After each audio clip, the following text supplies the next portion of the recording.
Recording in progress. Thank you, Kim. Hello, everyone. I'm so happy to join you today.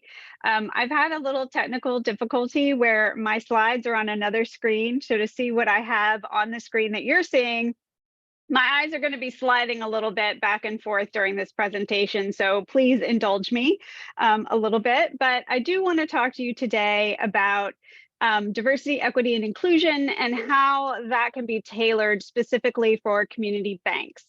I am Naomi Mercer. As Kim said, I'm the Senior Vice President for DE&I with the American Bankers Association, and I'm here to help our member banks with their DE&I needs. So let's just jump right in. I use these terms DE&I a lot, so we're going to define what they are so that you all have an idea what I mean when you hear them over and over again throughout this presentation. So diversity is really about representation. It's the mix of identities that are in any given group. We usually think about diversity as a visual distinction. You know, we think about gender, we think about race. Age might be a visual distinction, but we tend to think about that less as a factor of diversity, even though it is. But there are many identities, and I've listed a lot of them on this slide that I'm not going to read through, that these identities are not necessarily visible. But all of these identities, and some of us have more than one identity, most of us do, all of these add uniqueness to our perspectives and world experiences. So diversity is just about that mix, whatever that mix is in the group or organization that you happen to be in. Equity is about removing barriers that traditionally underrepresented groups have experienced in the workplace so that their experience going forward with those barriers removed is more fair.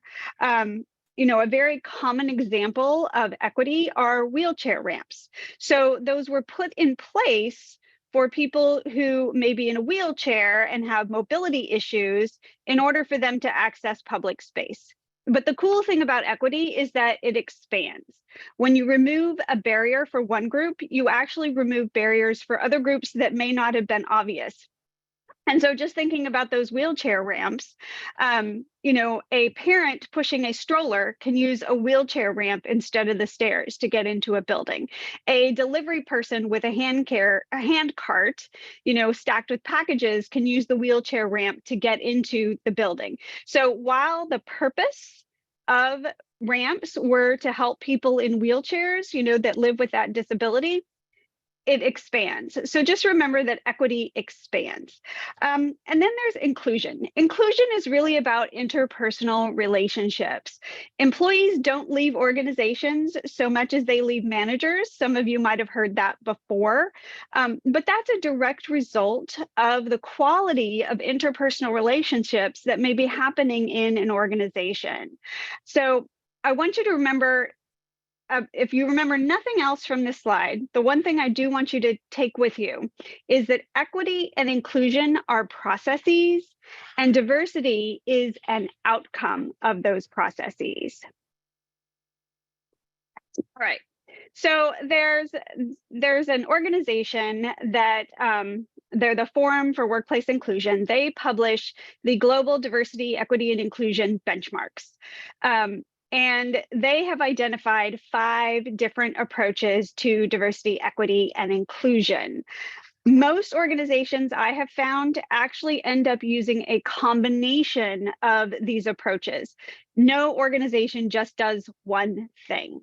And the 5 approaches are competence. Usually this has to do with cultural competency, improving one's knowledge, your skills, your abilities in dealing with groups who may have come from a different background than your own. The other approach is compliance, and I quibble with the GDIB a little bit about this. I think compliance is the lowest bar. I think compliance is what all organizations lawfully have to do. So I don't see it so much as an approach, but they identify it as one. I really think that compliance may be a place that an organization starts their DE&I journey, but it should not be where they finish their DE&I journey. Then another approach is dignity. That's affirming the value and interconnectedness of every person within the organization and the value that they bring to that organization and the creativity and innovation. Organizational development is really about the business case for diversity. What's our return on investment? If we have diverse teams that can think creatively and are cohesive, what does that do for our bottom line? And then there's the social justice approach, which is treating people equitably and ethically. And as I said before, no one organization uses only a singular approach. Usually it's a combination of one or more of these things. I like this model because it kind of lays out the trends or stages that most organizations go through on their way to becoming more diverse, more equitable, and more inclusive. And this is also what I think is really interesting is that this pathway, when an organization is going through it, it's kind of hard to see it. But after they've been through it, it seems really obvious that this was the pathway that they were on, especially in smaller organizations like community banks. So, as I said, everyone really starts with legal compliance. That's in this first phase. And I call this the assimilation phase. This means there's an existing culture in the organization. And when people come into the organization, they are expected to assimilate to that culture. So they are expected to change themselves in order to fit in. However, sometimes that dominant culture is not something that feels authentic to everyone who comes into that organization. And if you don't fit in and you feel like you have to change yourself or change yourself in ways that you're not comfortable with, that's where exclusion occurs. The next stage is when there's a degree of symbolic diversity. Maybe there's been some diversity hiring, or there's, just been a shift in the culture a little bit in certain ways. But this is also the stage where we see the emergence of diversity champions. That's what I call them. And these are usually people who want more diversity, inclusiveness, and equity in the organization. So there tend to be pockets of inclusion and pockets of exclusion. And in this stage, this is where the focus actually needs to be on team building, really heavily focused on that inclusion piece. This stage is very chaotic for most organizations because cultural shifts and cultural change is really hard to do, especially with a sort of intentionality that diversity, equity, and inclusion can sometimes demand. And frankly, this is the phase where most organizations give up. And they say, we're just going to stay as an assimilated culture. They don't really, they don't articulate that, but that's what's actually happening. It's like the cultural shift is too hard, change is too hard, too many people are resistant to it, and the organization just gives up, because that shift in culture is really difficult. But once those shifts actually start happening, that's when the organization is moving toward the last stage, which is a more inclusive and equitable environment that welcomes all perspectives and values difference. Employees are engaged. They see the processes around evaluation, compensation, and promotion as fair and transparent because they've been made equitable for everyone. At this stage, when an organization gets a reputation through its employees as being a great place to work, that's when you're ready to attract more diversity to your organization. And you do, strangely, it just attracts it. Okay. Let me go to the next slide, and my cursor is not cooperating. Just a moment. Let's see. Come on. There we go. So I created something that I call the DE&I framework. And this is a framework, and it's not meant to be prescriptive. And by calling it a framework, it's not really a set of steps.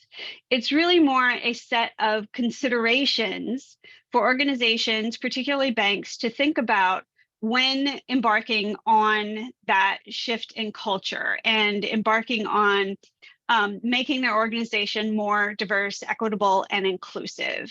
So there's not supposed to be you don't have to do every little box, and I'm going to talk about each of those individually.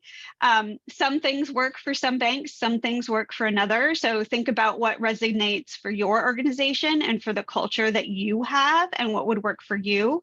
But this is just a loose framework to help our bankers get started, particularly community banks, because this is just one way to do the how of DE&I, which seems to be one of the biggest hurdles that our bankers encounter. So let me get into a little more detail. Here we go. So for assessment, this is about doing your homework. Conduct an assessment or an audit that captures both qualitative and quantitative data. So your quantitative data around DE&I is your EEO demographics, but I recommend getting beyond race and gender. I think the EEO is very limited, and there are a lot of other factors of diversity that report, or those, it just doesn't capture it, right? You might have a lot more diversity in your organization than it shows on your EEO report.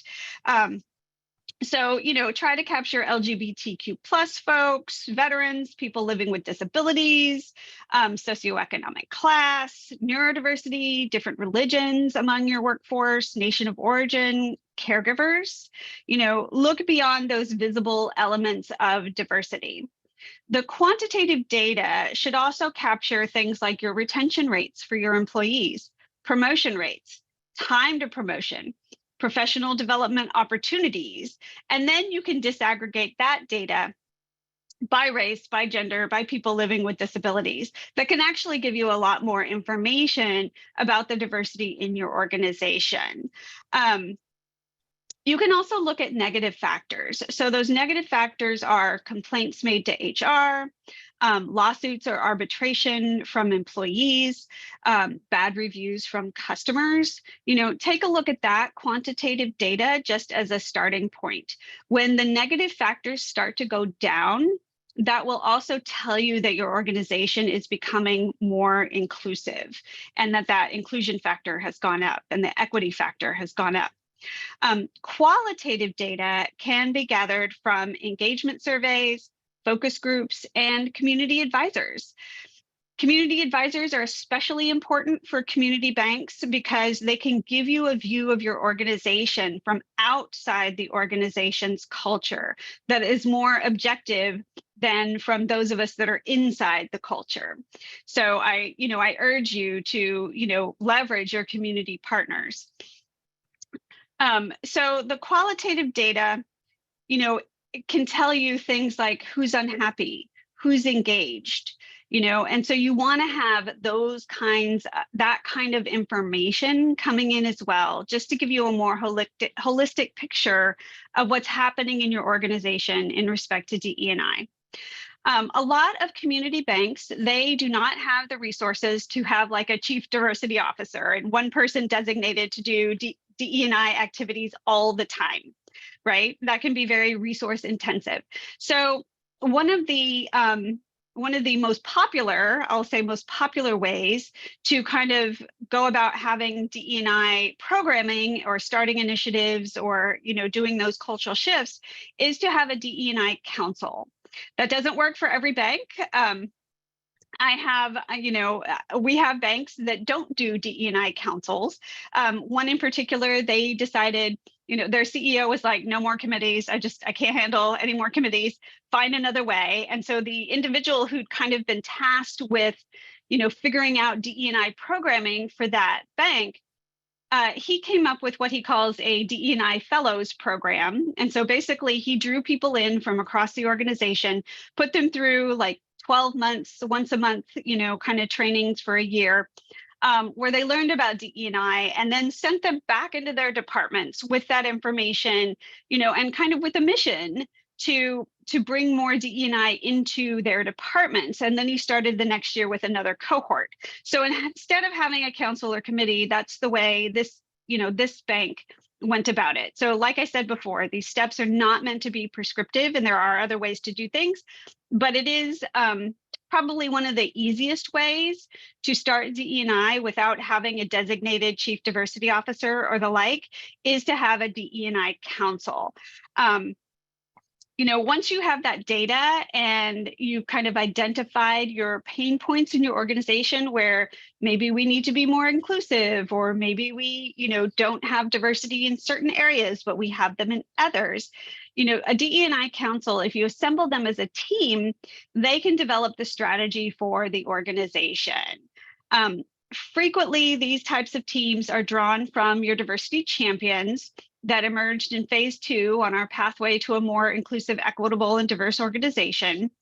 But, the council can do that heavy lifting, even if you have an individual designated with DE&I responsibilities. Frequently for community banks, when someone does have those responsibilities, they also have another full-time job, and these are added responsibilities. So the DE&I council is there to support them. And I'm going to get into a little more detail on another slide about what DE&I councils can actually do and how they can help. But you want the DE&I council to be supportive of creating that DE&I strategy for your organization. I can give a whole separate class on DE&I strategy, but the key here is to develop a strategy that has some aspirational elements, but also has some realistic tasks for the organization to accomplish and things that are actually within reach. Do not try to boil the ocean with your DE&I strategy. We all want to make changes, or we want to get to this finish line and make things more fair and make things more inclusive, but you cannot do everything all at once, right? Pick 2 or 3 objectives for your strategy and work on those. And then in a year or 2, you're going to rework that strategy, or the DE&I council will, and decide what worked and what didn't, and, what you need to tweak or what you may need to abandon, or where you're ready to go next. So that strategy, just think of it as an ongoing process that you're going to review. You're not locked in stone once you've created a DE&I strategy, but it is important to have those goals out there with an execution plan. And once you have your strategy, a key part of the process is getting stakeholder buy-in. And I'd also like to spend a little more time on that in another slide or so. But we'll talk about the DE&I councils first and their responsibilities. You really want to embed the DE&I function across your enterprise and connect DE&I to your business units. So this means you should draw people from different departments, different business units, different verticals, but you should also have kind of a cross section of people in entry-level positions, people in management, people in the executive suite, even if they're there as a sponsor or an ex officio advisor, just so that you have that representation from across your organization. And hopefully, if it's available to you, you can draw people from different demographic groups to put on your DE&I council, so you can ensure that various perspectives are also represented. It's important to clearly delineate roles and responsibilities. That means people need to know what they've been assigned or tasked with for DE&I. It's, this is the accountability piece too. If you don't have those roles assigned for a council or maybe a subcommittee of a council, things may not get done. So that's really important.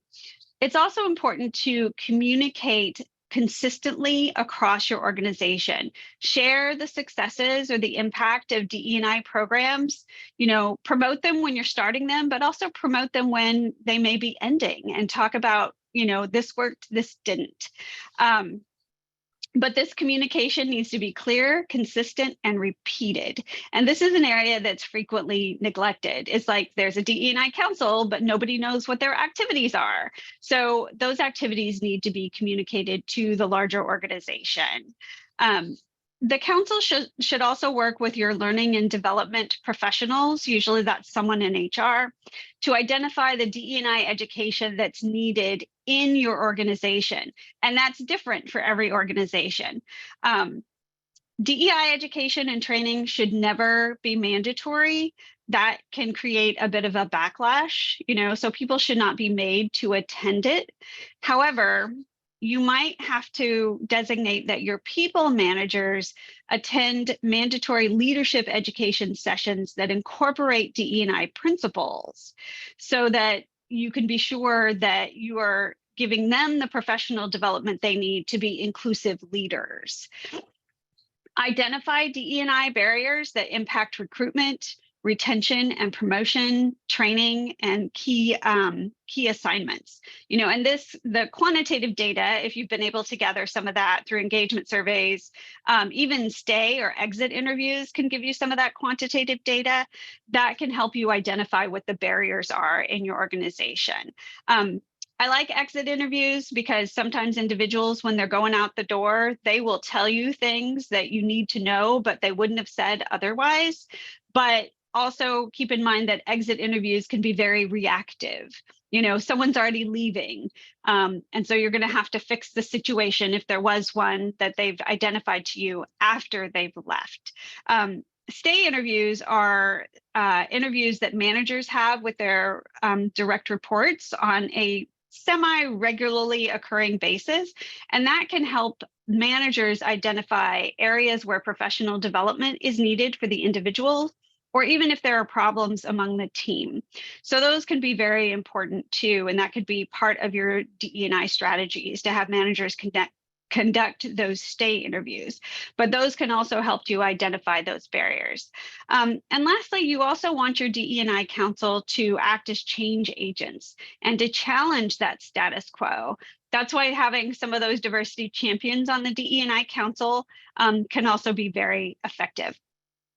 If you are interested, if you don't have a DE&I council, or if your DE&I council seems to be kind of stuck, I do have materials that I can share with you, some toolkits and things like that, plus, all kinds of guidelines and why you may or may not want to have a DE&I council in the first place. So you can always let me know if that's something that you're interested in.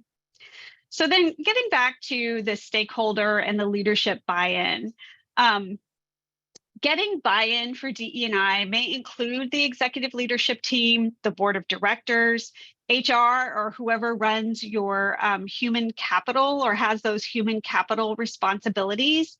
But don't forget about key influencers in your organization. That may be a middle manager with a lot of institutional knowledge, or someone who's just generally trusted by the rest of your workforce. And you may have individuals in your organization who think DE&I doesn't apply to them, even though it applies to everybody. So you might have to do some extra steps to make sure you're getting that buy-in. A lot of the research around stakeholder buy-in indicates that top leadership are usually pretty visionary when it comes to DE&I. They have an understanding of how to be inclusive as leaders and that it's good for employee engagement and retention, and also by extension that it's good for business. They understand the business case and that return on investment. But if we go back to that pathway for an inclusive, diverse, and equitable organization, we tend to see leaders who want to improve DE&I and grassroots movements among lower level employees for DE&I. And these groups tend to be top down and bottom up. The real challenge with stakeholder buy-in is the frozen middle. Let me put that in quotes, the frozen middle. And these are usually middle managers who, frankly, they're just trying to get the job done on a daily basis. These are the people who are the most responsible for the day-to-day operations, so they may not have that vision as the top leadership does. Another reason is that middle managers tend not to understand the business case for DE&I because they are so enmeshed in those day-to-day operations that they're not seeing the long view. They're primarily meeting their own professional objectives because that's how they are evaluated. So employee engagement nationwide, it's been about 33% from a little bit before the pandemic up to about, I think the last time I saw the survey about a year ago. 17% of people in the workplace are actively disengaged. These are the people who may sabotage other employees or the organization. Employees who feel included in their workplace, they have that sense of belonging, they're actually more likely to stay with the organization, which saves turnover costs, time for training, onboarding, recruiting, all the advertising for recruiting, and all of that. So it's really important to have those engaged employees. That's where managers are really critical, is ensuring that their teams are engaged. As to the value proposition, gender diverse companies are 15% more likely to outperform non-gender diverse organizations.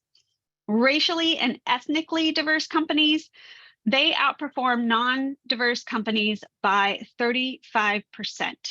So in general, and there's not much data out there on how other groups contribute to performance, but in general, more diverse groups of people are more creative, they're more innovative, and that increases positive business outcomes.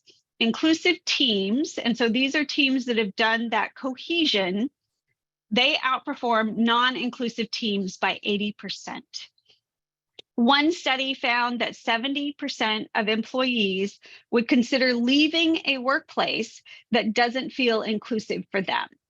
30% of millennials, so these are like 25 to 35, possibly 40-year-olds, say they have already left a job for this reason, that they didn't feel included.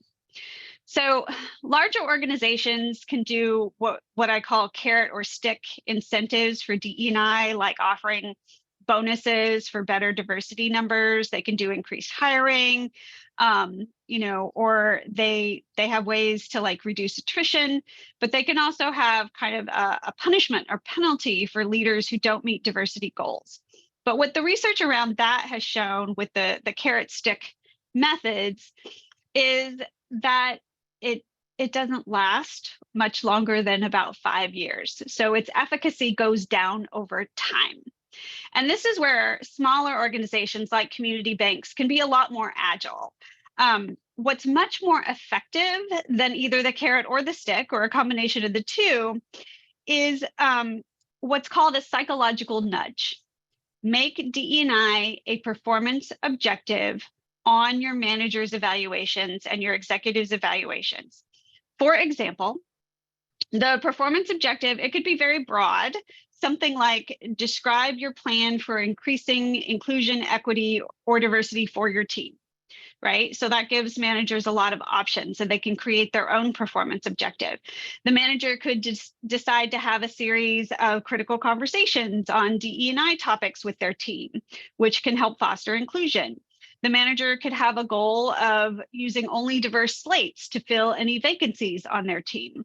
The manager could have a performance objective of raising their team's engagement score on an engagement survey by implementing inclusive leadership practices. So it kind of leaves it open to the manager, but if you put it onto their evaluation and into their performance objectives, that's when they will start integrating DE&I into those daily operations, and they'll start to understand its value a little bit more. And lastly, don't hesitate to leverage the bank's core values. I'll get into that a little more on the next slide because that's a major component of the framework all on its own. Let's see. There we go. So DE&I should be linked to the organization's core values and, importantly, the business strategy. Hopefully, this gets done when you develop your strategy. Values are usually easy to incorporate. For example, at ABA, our mantra is building success together. It was on that first title slide that you might have seen at the very beginning. The together part of that really, it already speaks to inclusion, and if you look at our core values on aba.com, one of them distinctly says foster diversity and treat everyone with respect. So that's like an easy crosswalk. And for most banks, those values are already there, and it is an easy crosswalk with DE&I. For the business strategy, most organizations have one or more markets that they want to diversify into. And I would assume that, you're doing your market research and you're examining and gathering data on how products and services are engaging with those different market segments and different diverse communities. Are there segments of your community that you are not reaching? DE&I can provide a lens for seeing the potential of different market segments. For example, how can you develop a mortgage product that may be more available to a segment of the population that previously you've overlooked? For example, lesbian couples, they tend to have more difficulty acquiring mortgages. Part of it is they tend to have lower incomes. Some of that may be an effect of the gender gap in pay. So two women married have less of an income than, say, two men who are married to each other, or a heterosexual couple. Or say you have a lot of veterans in your community who may or may not be using VA loans to guarantee their mortgage. What if they don't want to use the VA as a guarantee? Because there's actually some extra fees involved with that they may not want to pay, or they have a down payment and so they don't want to use the VA, but they still may need a bit of a break in some other ways in, formulating that mortgage package. Or veterans also, a lot of them decide to go into business for themselves once they leave the service because they just don't want to take orders from anybody else again. So do you have, small business loans or programs set up that, are especially for veterans? How do you reach these diverse markets? So DE&I can help you think through how to do that. And so that's why it really needs to be linked to the business strategy. I said before that it's really important to designate DE&I responsibilities. However, that also needs to be realistic. In community banks, while you may have someone with those responsibilities or spread across several people and or supported by a DE&I council, this is where, it's really important to make sure that the strategy designates responsibility as to who is actually supposed to do what. And, how managers have responsibilities to be inclusive leaders and build cohesive teams, right? So if you have an individual who's designated with DE&I responsibilities, and then the accountability piece is that individual is responsible for raising, racial diversity within the bank by 10%, is that really an appropriate way to assign that responsibility? Shouldn't that responsibility be on managers that they're doing the hiring, right? So that they're building diverse teams. So just make sure that responsibility is assigned, but that it's assigned appropriately. Equity is one of the harder parts of DE&I, but it's also one of the most important for retaining a diverse workforce. And, finding those barriers can be really difficult. What may be a barrier for one person in your workforce is not, or one segment of your workforce is not a barrier for other parts of your workforce. So it's hard to see them sometimes. And that's why we have a lot of difficulty with it. But research has found that, say, like in a promotion system, as long as the system is fair and that the process is transparent, people are satisfied with the outcome, even if they don't get the promotion that they were going up for. So it's that fairness and transparency that's really important and can make, making sure your policies are equitable and transparent that can really help. Measurement is not a one-time deal. I said do an assessment at the beginning of this, and that's just one part of this framework, but that measurement needs to be iterative, especially for that elusive qualitative data. And that also may change over time. So you want to know how your programs, any DE&I programs that you might have introduced or initiatives that you have running, you want to know how they do over time. And so you have to measure again and measure periodically to ensure that everything is proceeding the way you wanted it to. And if it's not, that's when you need to look at that data and figure out, well, maybe this program isn't working for us and we need to try something else, or maybe we just need to tweak this program and move forward that way. Let's see. Okay. Professional development is especially needed for people managers, but also for retaining and recruiting your workforce. One of my colleagues here at ABA, Paul O'Toole, um, he talks with bankers a lot, and he's trying to get them to invest in some of the training that ABA has available. And one of the things he says that a lot of bankers say to him is like, well, if I train them, my people are going to leave. And his response is, but if you don't train them, they're going to stay.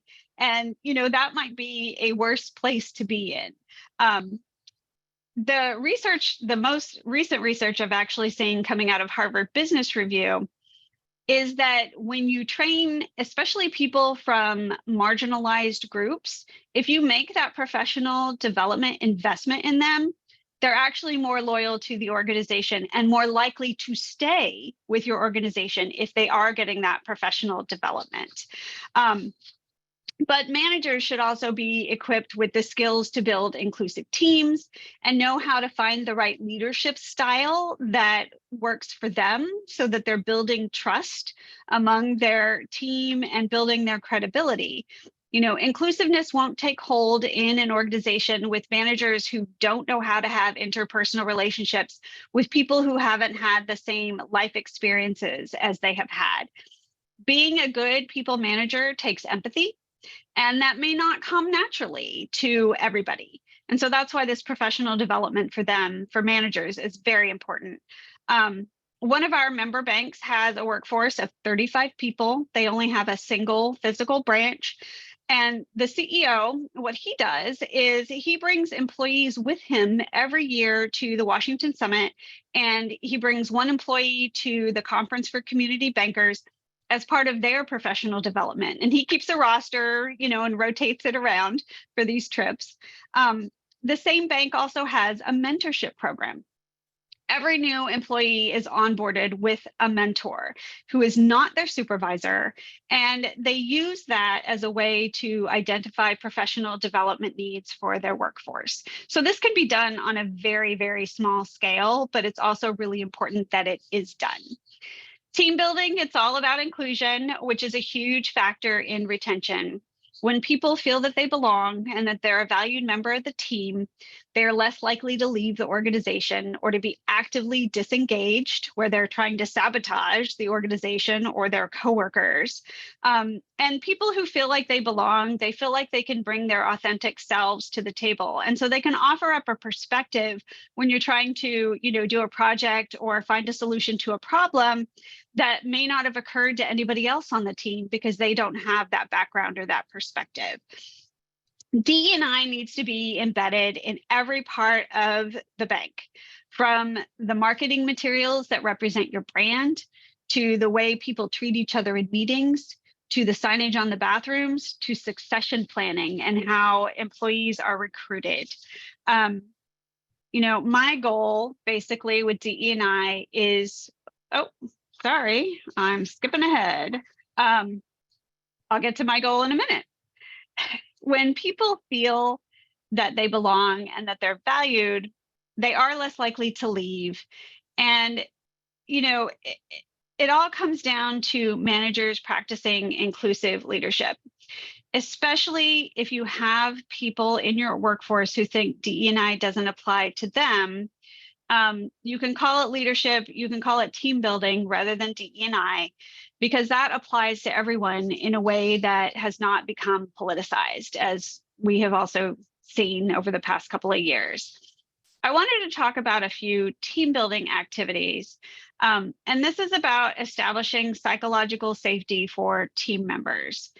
Critical and often uncomfortable conversations are a way to do this, getting to know people based on their lived experiences, but also creating space for authenticity and empathy. There are a ton of DE&I based games and activities that a group can do that lead to great conversations. Last week, I was with the Maryland bankers, they're emerging leaders, and we did something called a privilege walk, which is, easily, you can always email me for that if you want it, but there's a bunch of privilege walks that are available on the internet. And we had a great conversation afterward about what privilege was and, different things that came up for people during that activity. And one of the biggest conclusions was that we are all kind of a mishmash of different identities, because there were some things about each of us in that activity that made us privileged, but there were also some things for each of us that were a disadvantage. And we got to talk about those things. I also have a guide for managers to facilitate uncomfortable conversations that's readily available on aba.com on our DE&I website. And that has 16 different modules that go through various DE&I topics and give you discussion questions and how to lead that conversation with your team if that's something that you're interested in doing. Empowerment is allowing your direct reports autonomy. Empower them to make decisions and share information. People should not be afraid that their ideas are going to be rejected outright. And that's where inclusion comes into play. People need to think or need to feel that they're going to be valued, even if someone says, well, we tried that before, or that idea may not work because of this, that, and the other thing, or what have you. People still need to be able to feel safe and bring those ideas to the table. They need to be empowered. I talked about stay interviews a little bit. These are regularly occurring one-on-one conversations with direct reports and their managers to kind of assess their professional development needs, but it's also to provide regular and constructive feedback that is actionable. One of the biggest complaints that women have, and a lot of times people of color also have about feedback, is that the feedback they get from their managers is not actionable. They need to know how they can improve. And so a stay interview could be a forum for that. And it's also about a manager taking an authentic interest in the people who work for him or her. So recognition is, recognizing people's good work. It's also giving credit where credit is due. A lot of times the loudest voice in a meeting might get the credit for someone else's idea. So make sure that you keep track, and that the person who had the idea or the person who did a lot of the work is the person who gets the credit for that. And people really appreciate being recognized. They like that little extra compliment or, gift card or something like that, if that's, part of your award program in your organization. And it's also about demonstrating allyship. This can help build teams. Supporting the victim of an act of exclusion. We used to call them microaggressions. I'm not calling them that anymore. I'm calling them acts of exclusion. And believing the victim when they tell you the impact of, maybe an offhand comment, the impact that had on them. That's when you need to believe them and demonstrate allyship and ask them, how can I help you? What can we do together to get through this situation? And remember, the intent behind an act of exclusion is irrelevant. We always assume good intent, right? It's the impact that act of exclusion has on the employee who is feeling victimized that's important to keep in mind. So now I'll get back to my goal. If I could get the slide to change. Whoops, went too far. There we are. So once again, this is just the framework. So these are the things to consider when you're beginning DE&I organizations, or even if you already have DE&I programs running in your organization. But my goal here is actually to make my job at ABA obsolete. If all of our member banks integrated DE&I into everything they do, from fair and equitable lending to inclusive teams to transparent processes that no longer, have barriers for historically marginalized groups, for either their employees or their customers. If I could get all of our banks to do this, then I wouldn't have anything left to do. Though I think right now my job is pretty safe, but I would love to get all of you to that point where my job is obsolete.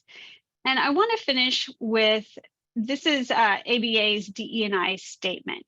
We strive to integrate diversity, equity, and inclusion across our organization and to support our members in developing their DE&I leadership and proficiencies.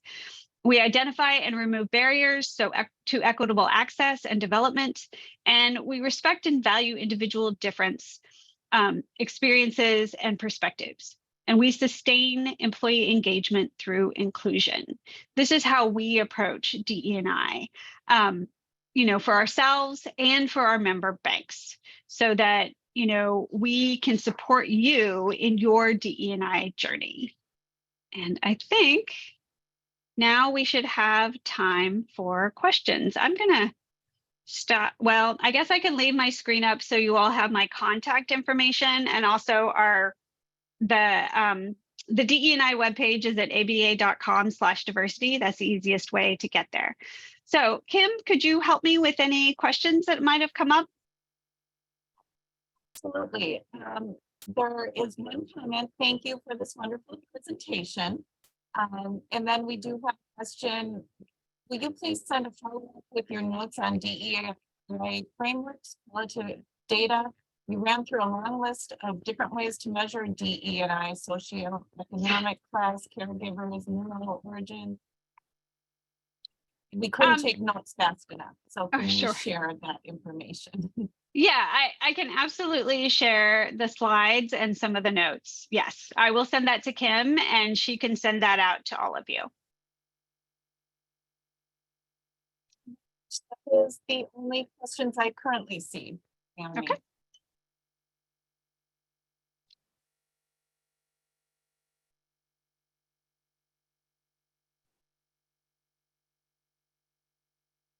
Well, maybe I'm going to get an early lunch. I don't know. Sounds good. Well, certainly if you do have any questions, you could reach out to myself or Naomi, and I can certainly forward them on to Naomi as well. So here is another one. In a small community bank, should HR lead the DEI strategy? That often makes the most sense just because HR is in charge of your human capital. That may not always make the most sense, though. One of our banks, they are a CDFI, and they put their DE&I responsibilities with the individual who is responsible for their community business development. So it just depends on how your organization is set up.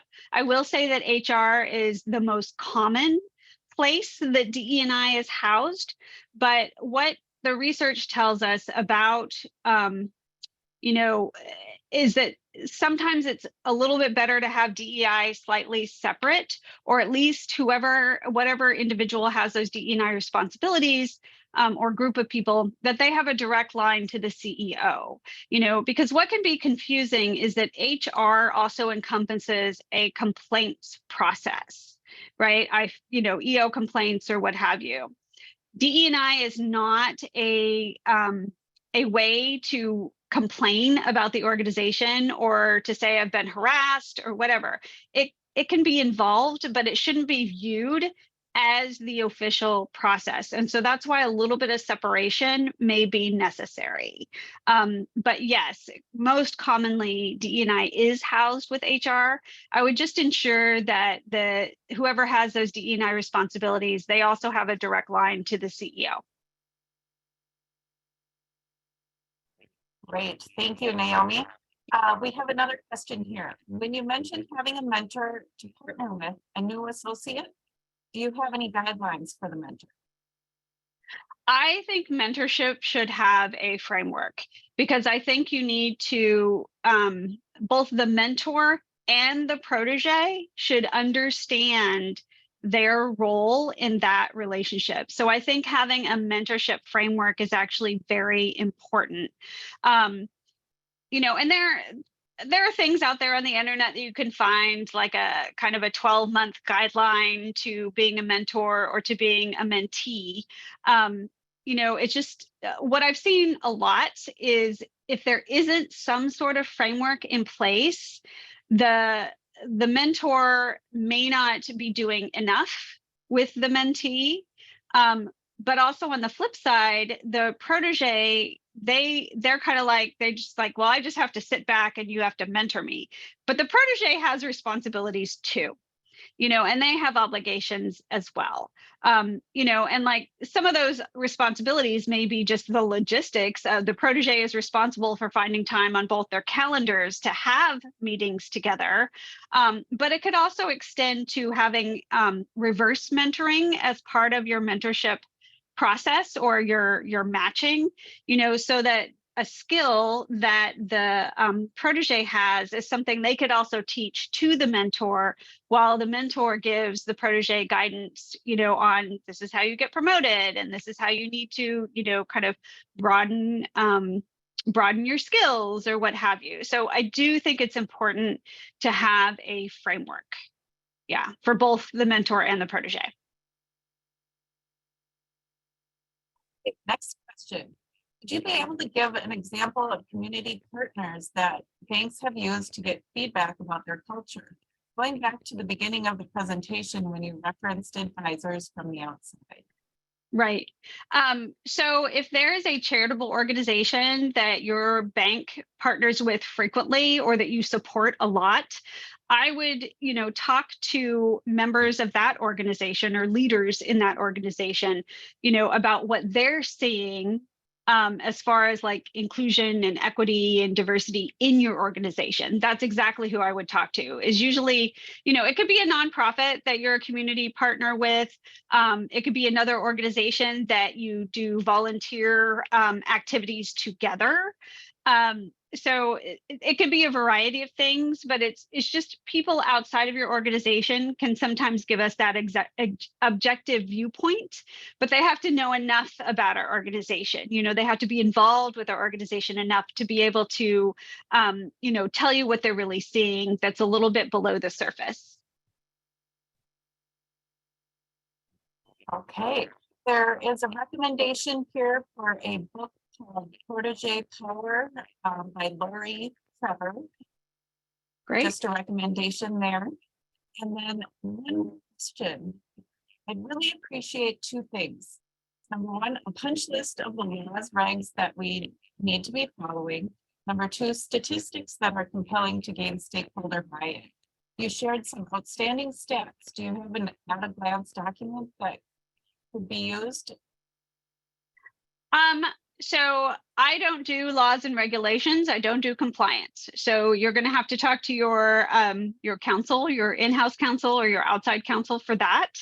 I think that our EEO demographics that you all have to submit to the Department of Labor, as I said before, I don't think they capture enough about diversity to actually give us a holistic view of our organizations. So you'll have to look someplace else. I think DE&I is beyond compliance, right? I know it's an approach, but you got to get past it. I'll have in my notes when I send out the slides, some of the statistics about stakeholder buy-in. And also all of this is in my book, DEI Foundations, that ABA launched in October at our annual convention. I have a whole chapter on stakeholder buy-in and everything cited, the sources that I got various things from. So that might be the easiest place to look. And every one of our banks, you can download the book, DEI Foundations, you can download it for free. We made it available. We're not trying to make money off this. We want you to have the information. And that's at aba.com/DEI book. So I would suggest looking there. I do not have a handy one-pager, unfortunately, because there's actually a lot more than what I shared with you today.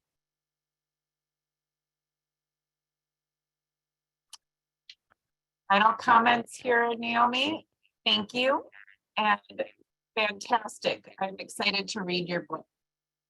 Well, thank you all for having me. I really appreciate it. And I love your questions. And if you have more, please contact me. I'd be happy to set up a time to chat. If you are facing specific issues that you might need a little help with, or anything else, I'm happy to talk. Well, thank you all for attending today, and I will follow up with the information that Naomi sends over and send it on over to all the registrants today. Have a great day and happy holidays. Happy holidays.